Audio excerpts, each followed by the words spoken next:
name's Stefan Ferreira-Grand, and I'm the guitar tech for Chris Cornell. It's a matte finish 335.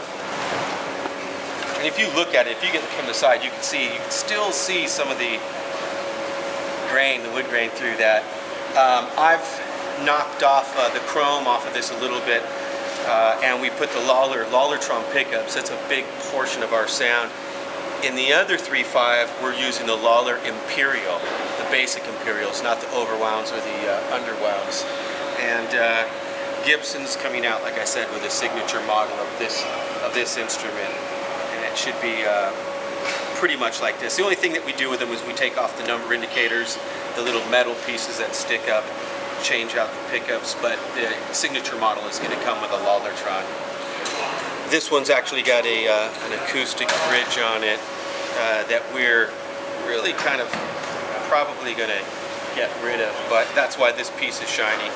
The VOS always comes with the original spec.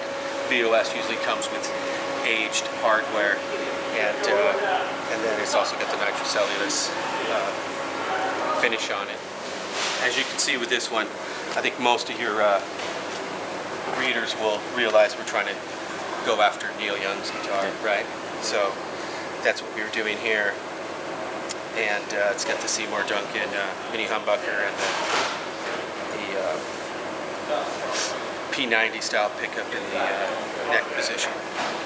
And all of the guitars are equipped with the Sennheiser packs, since we're running the Sennheiser wireless system. These are all just pretty much all original. Just really great example of the original jet.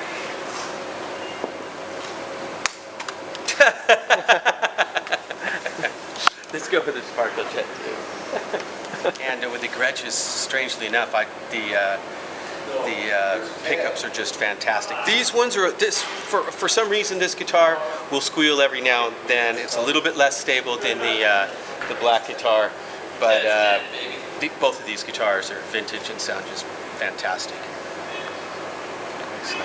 Bullshit. It's all bullshit. It's just guitar stuff. This is the Dusenberg Star Player TV, and it's a semi-hollow body guitar also. It's got the P90 in the neck position and their style PAF in the bridge position. It's a beautiful guitar. As you can see on the back, it's got, you know, the entire flame type of thing. Right now this is just after sound check, so it's a little bit dirty, but we really enjoy this guitar. It's being used on both the Soundgarden tour and on Chris's solo, his songbook tour also. This is a Martin D28 Marquis, and just beautiful guitar. Now these D28s, after '84, I believe Martin started putting truss rods in their guitars. I'm a huge fan of the Martin guitars. This guitar in particular has a wider neck and just great finger spacing for finger picking. Since we're using it electrically, we're using also a sound buster on this. Normally on his solo tour, we don't have the sound buster in, but to be able to use it with drums and everything else, it's one of those things where to keep it from feeding back and get it to the levels we want, we are using the sound buster. But as you can see, it's just, you know, just beautiful East Indian rosewood back and sides, and then Engelmann spruce top. I believe it's a AAA top. And, we're using Ernie Ball strings on this guitar, the phosphor bronze, earthwoods, and on the electric guitars we're using the GHS, and Chris uses 12 through 52, I believe is the gauge. Yeah. My name is Josh Evans. I'm out here with Soundgarden, teching for Kim Thayil, and here's his guitars. Main one is Kim's Guild S100.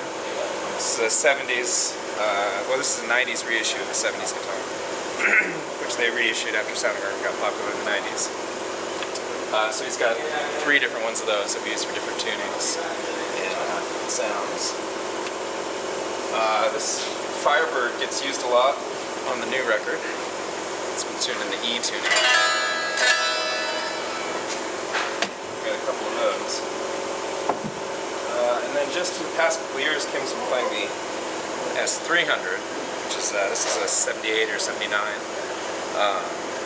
which has a little hotter sound. It's got DiMarzio pickups and a little more aggressive sound. He uses it on Outshined when they play live. He used it also on Blood on the Valley Floor on the new record.